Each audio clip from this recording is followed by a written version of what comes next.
Hello guys, how are you doing today? So I want to discuss this problem with you and start working it out. We have to draw the influence lines for this K Truss, specifically for the members, IH,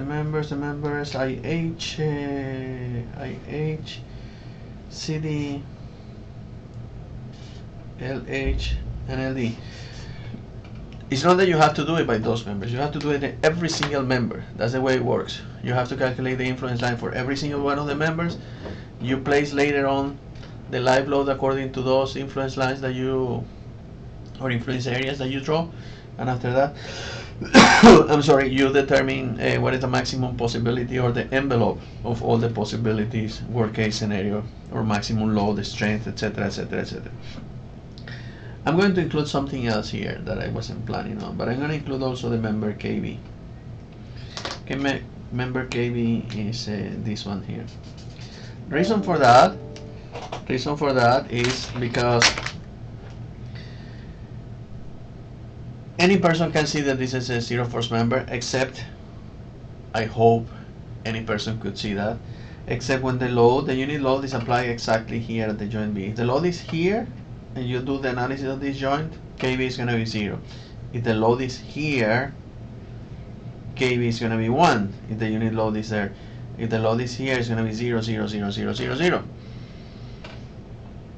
But this is only if the load is applied exactly here, and then here, and here, and here, and here, and here. But this is not like you have a pogo sticks or the cars are kangaroos or something like that, and they are jumping from here to here to here to here to here to here. This is not true. If that was the case, then the influence line for this member KB will be something like this: 0, go to the point B, jump to 1, and as soon as you're out of here, come back again and keep in 0. And this is not true. So what is happening is that, and if you check if you have seen bridges and the way they are, or you have seen floor beams, the problems with floor beams that we did before, you have actually panels here, panels placed in this location and in this location and so on. So the load is not applied here, the load is applied continuously here and here and here and everywhere. However, we can solve the whole problem just applying unit loads at the joints, because the rest is going to be like an interpolation, but it's not going to be a jump. It's actually going to be something like this, because the load can be here at the center of this panel, and if you put a load at the center of this panel, then you're going to have half of the load here, half of the load here, so that corresponds to this 0.5 in that part. So that's all the discussion that I'm going to do about KB. And for those of you that still don't understand what I'm saying, let me show you a model that I have here, and we're going to be using this model for this bridge. Let me put it in webcam only.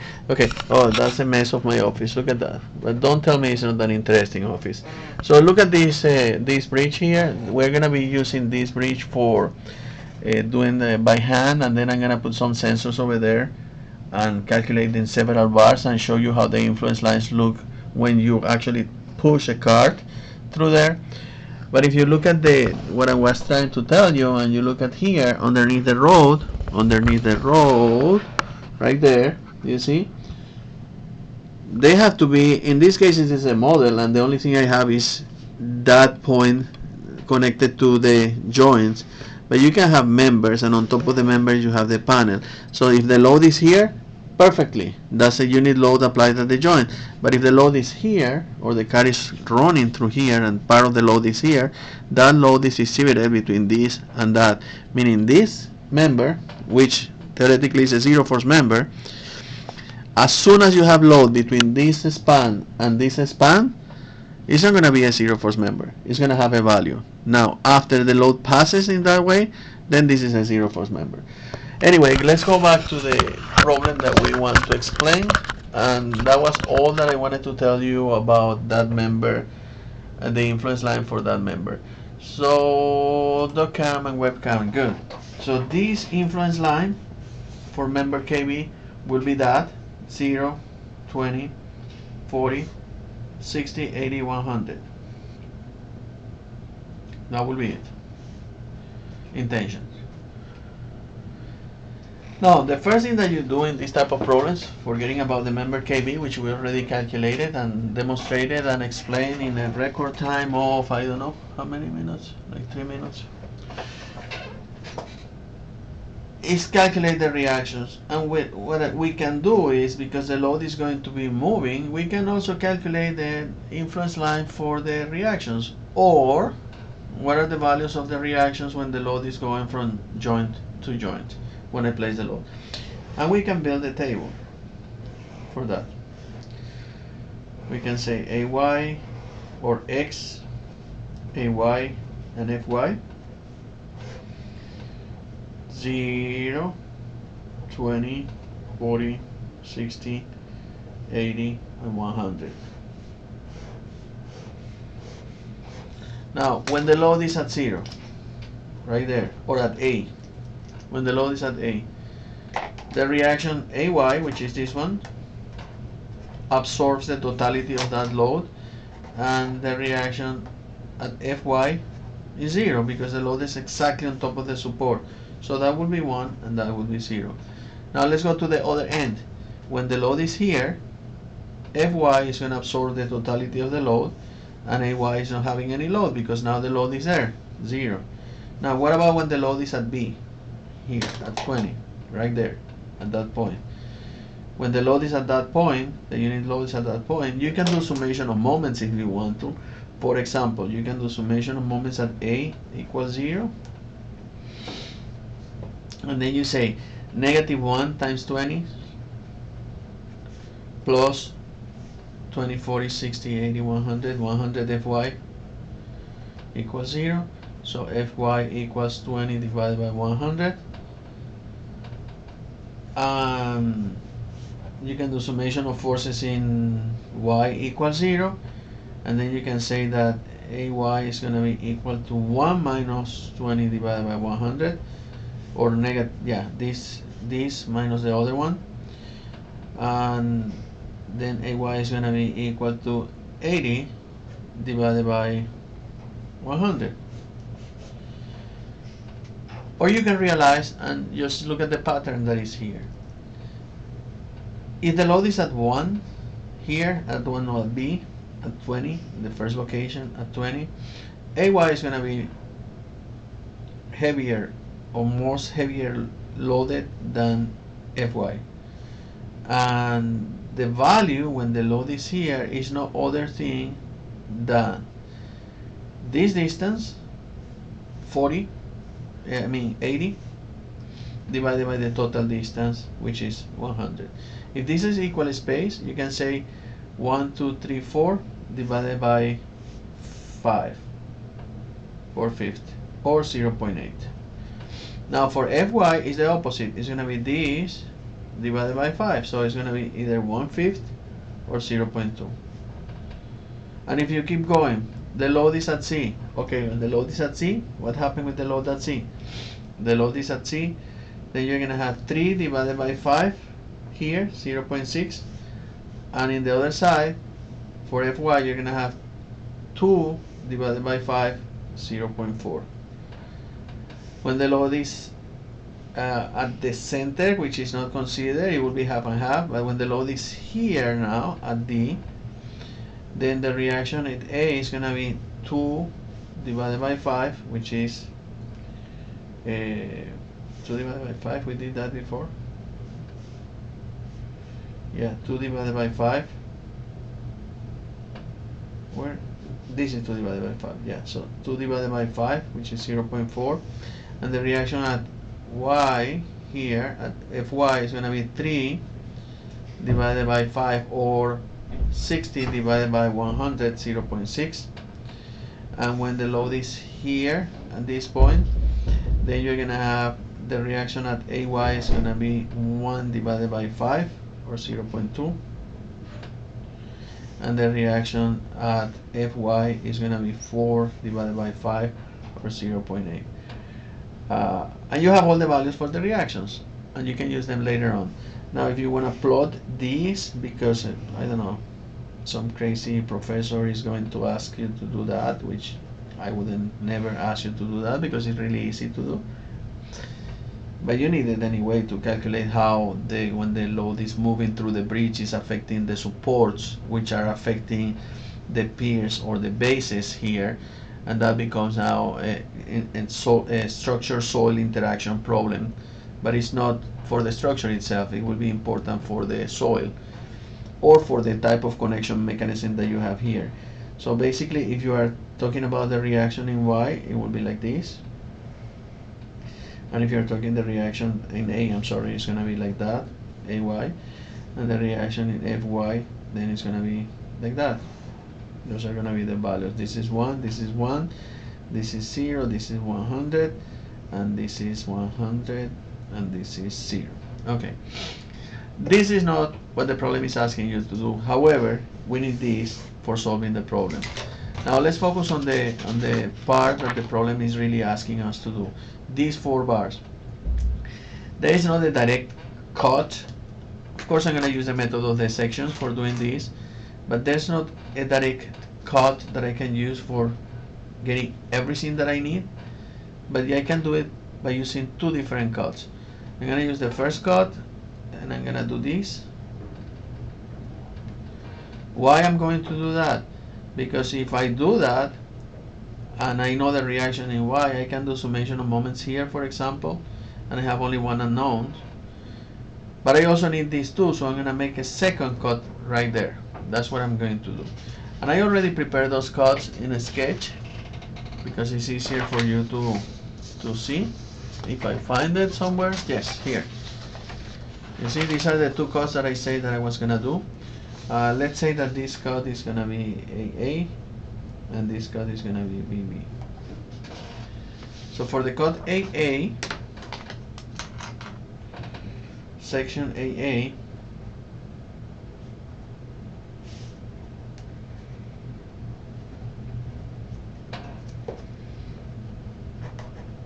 I put all the forces in tension because I don't want any complication here. However, if I get a negative sign, I know the result is gonna be in compression. So I have this here, and I'm gonna name those things. So this is gonna be IH, and this is going to be, I don't need this actually.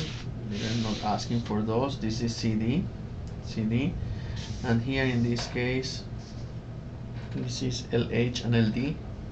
Well, this one is the same, IH, and this is CD,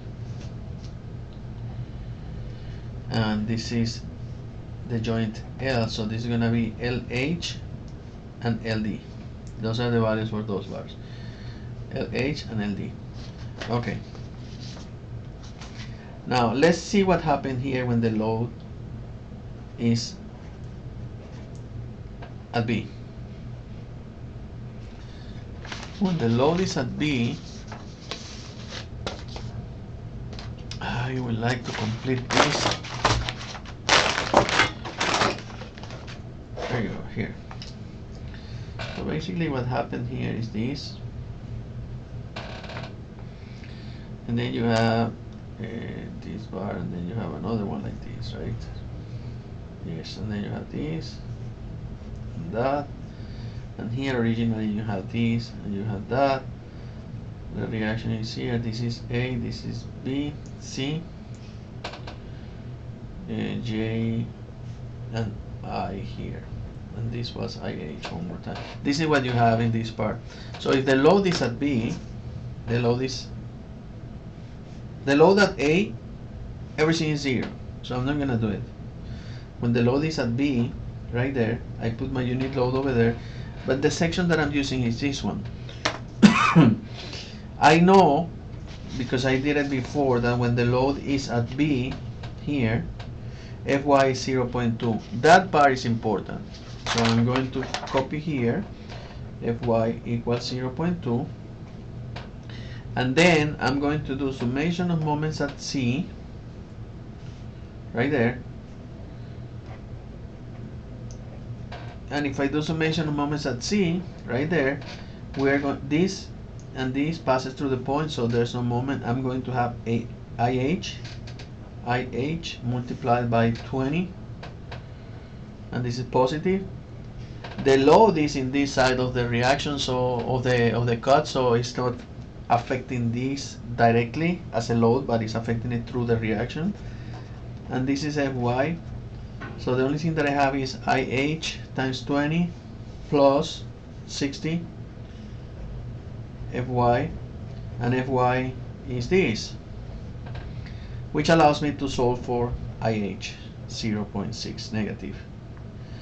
IH negative 0.6. The other thing that I need is CD. Well, it's easy because I don't have anything else here. So summation of forces in X equals 0. And then I say that IH plus CD equals 0. So CD has to be equal to the opposite of this, 0.6, by doing that summation of forces in X. Done for this section. Now let's try to go for this section because I need to find these other two members here. If I have these two members, and I know I'm going to need that angle alpha. Alpha is going to be the inverse tangent. This is alpha. No, this is alpha. I'm sorry, this is alpha. And this is alpha. This is not alpha. So alpha is going to be the inverse tangent of 10 divided by 20.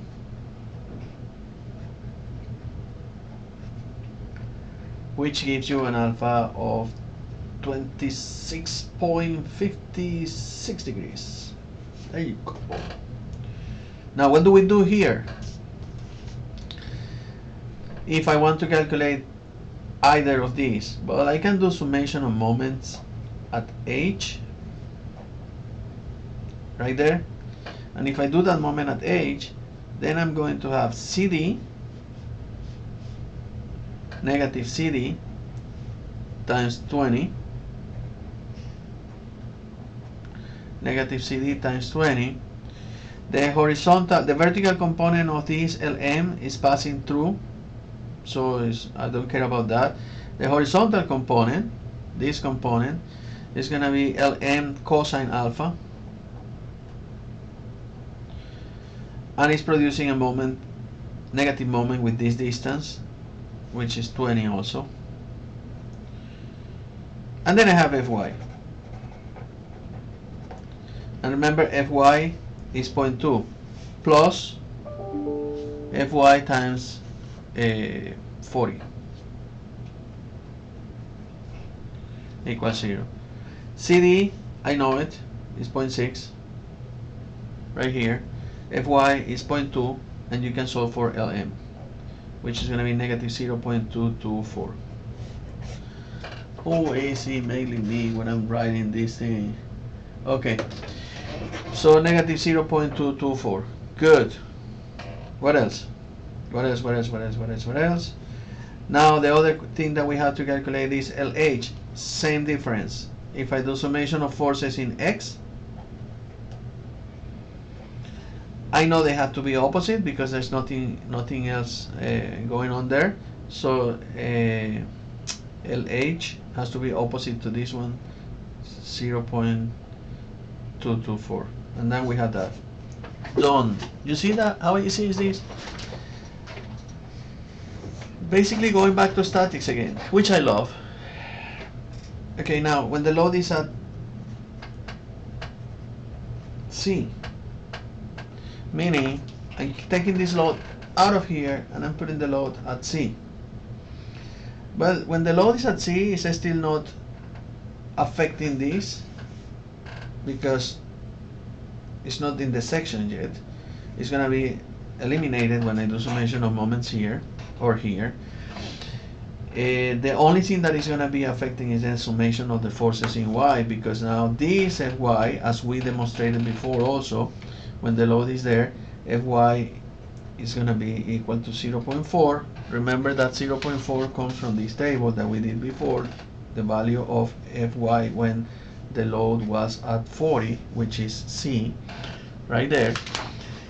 So if Fy is 40 and everything is the same, because everything is the same, please repeat it. Do whatever you want to do here. Do this equation, but now substitute this for, instead this IH is going to be 20, the distance, 20. This is not going to be, if you do moment here, it's going to be exactly the same thing, right? If you do summation of moments in the same place.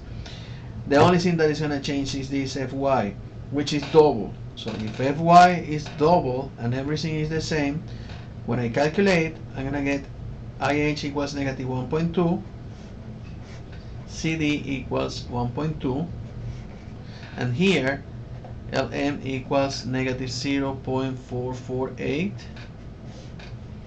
and CD and LH equals 0.448. That's what it's going to be. Now keep going. Now the load, let's place the load at D.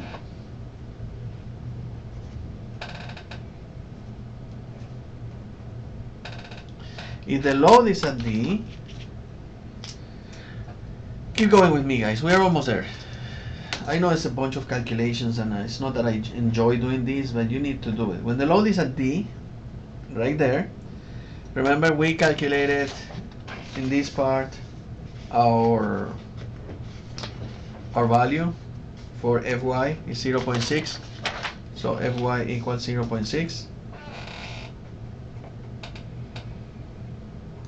And then we can do summation of moments at C.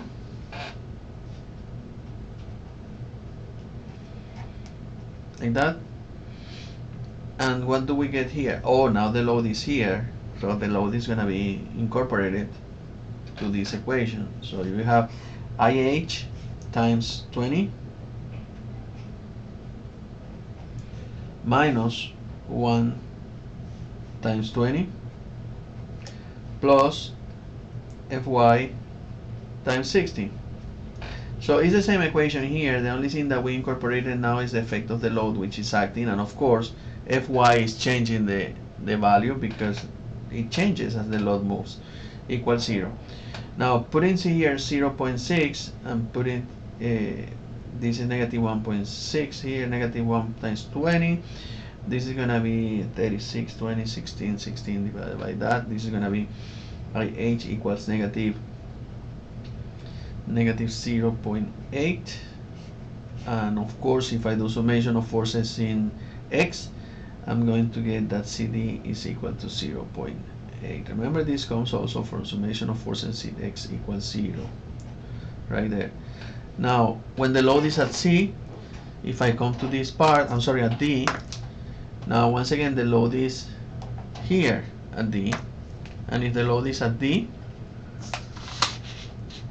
I can do summation of moments at H like I did before. But if I do moment at H, this is gonna pass through the thing here, the load here, the 0.8. So let's do it because I wanna just show you something here. I know this is going to be opposite and it's going to change everything, but let me just show you what happened here.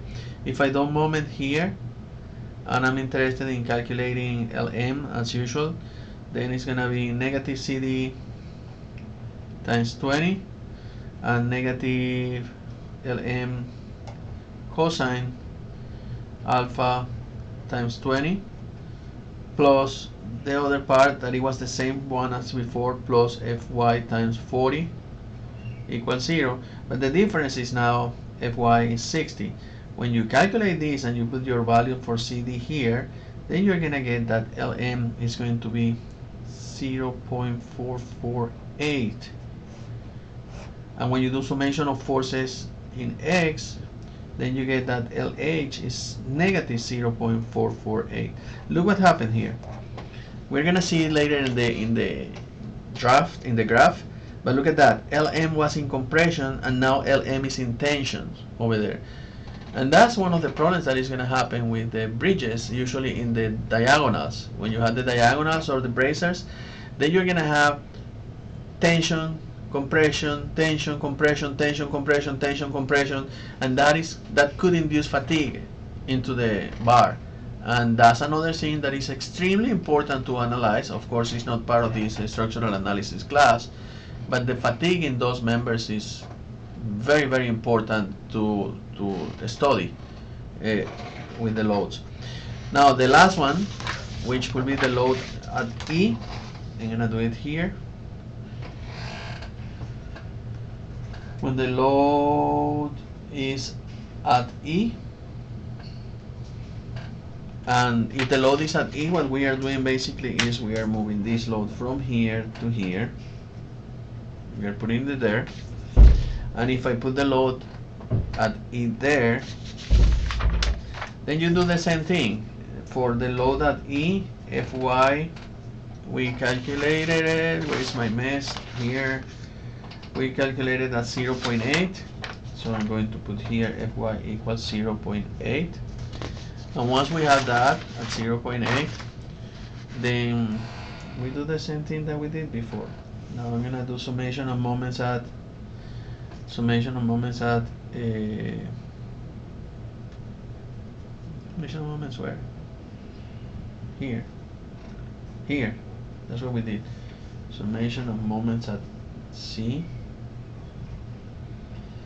equals 0, which is the same thing that we did before, and then you have IH times 20, and now the load is here, so it's gonna be, this is positive, this is gonna be negative, 40 times 1 plus Fy times 60 equals 0. You know the value for Fy because we calculated before at 0.8, and IH, when you do that, is going to be negative 0.4. Summation of forces in X equals 0 is going to give you that CD is going to be 0.4, opposite to that. So look, I'm writing on top of this. 0.4. And now, if I use this section for the other calculation, well, the load is not here, remember, now the load is at E, right there. And the way we did that is by doing summation of moments at H equals 0 here. And then you're going to have the same equation basically, except the last part of the equation. So now we're going to have negative CD times 20 minus Lm cosine alpha times 20. And now we have the effect of the load, which we didn't have here. So it's going to be 20, negative 20 times 1. And then you have plus 40 Fy equals 0. Remember, Fy is this. And then you can calculate your Lm as 0.224. And your LH is at negative 0.224. Summation of forces in X equals 0. That's how you get this one here. And finally, when the load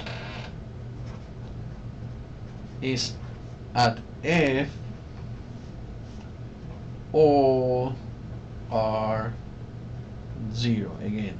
All in bars are 0. Now we have all the values, and the only thing that we have to do is plot the influence lines. So let me plot the influence lines. Plot the influence lines. Very good. This is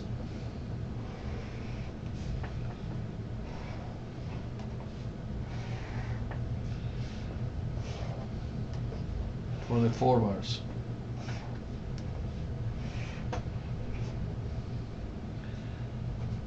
Sorry, 60, 80, 100, 20, 40, 60, 80, 100, 20, 40, 60, 80, 100, 20, 40, 60, 80, 100.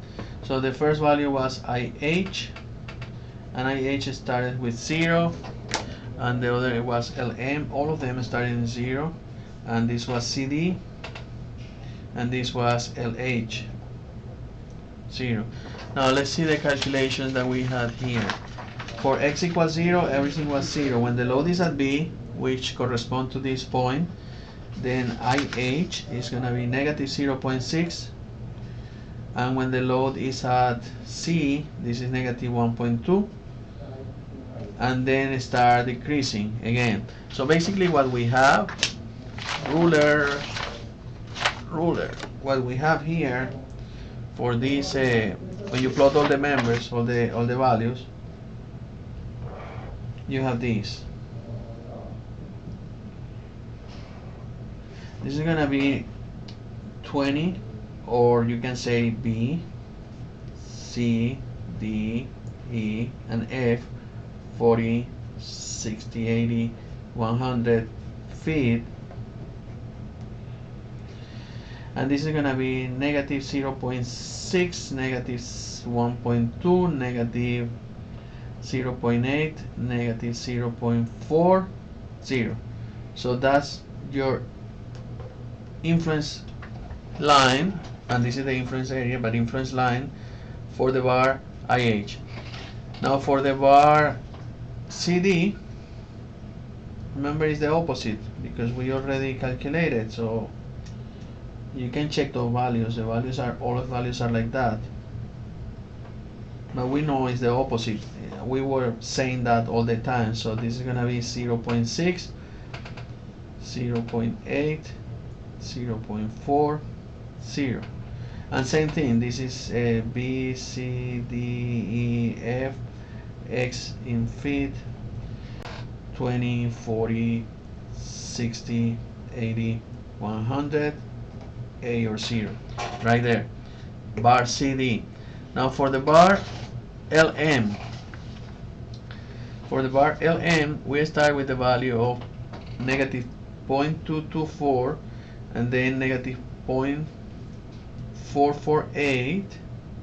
As you can see, this is linear between these 2 points, and then we go to 0.448 and this value, and then that value reduces to 0.224 again, and then to 0. So look what happened with this LM. LM is gonna start like this. It's gonna jump as soon as the unit load crosses that member, it switches. So this is gonna be negative 0.224, negative 0.448, and this is positive 448, and this is positive 224, and 0 again. X in feet, A, B, C, D, E, F, and that's it, no G. 20, 40, 60, 80, 100. That's the value. Negative, positive. Look at that. The same bar is in compression, tension, just one vehicle. Now imagine that happening, I don't know, 10,000 times, 40,000 times, 365 times a day, and you have that bar tension, compression, tension, compression, tension, compression, compression, tension, thousands, millions of times. That bar can suffer fatigue. So this one, as we said before, it was going to be the opposite, and that makes sense because those are cross bracings. So this is what we have here. Same thing, A, B, C, D, E, F, G, H, I, K, L, M, N, O, P, 20, 40, 60, 80, 100, and these values are 0.448, 0.224, negative 0.448, and negative 0.224. Tension, compression, just the opposite of the other one. Now, what do we do with these results? These results, I'm going to record another video because this is too long already, and I have one student that is gonna complain, oh, this is too long.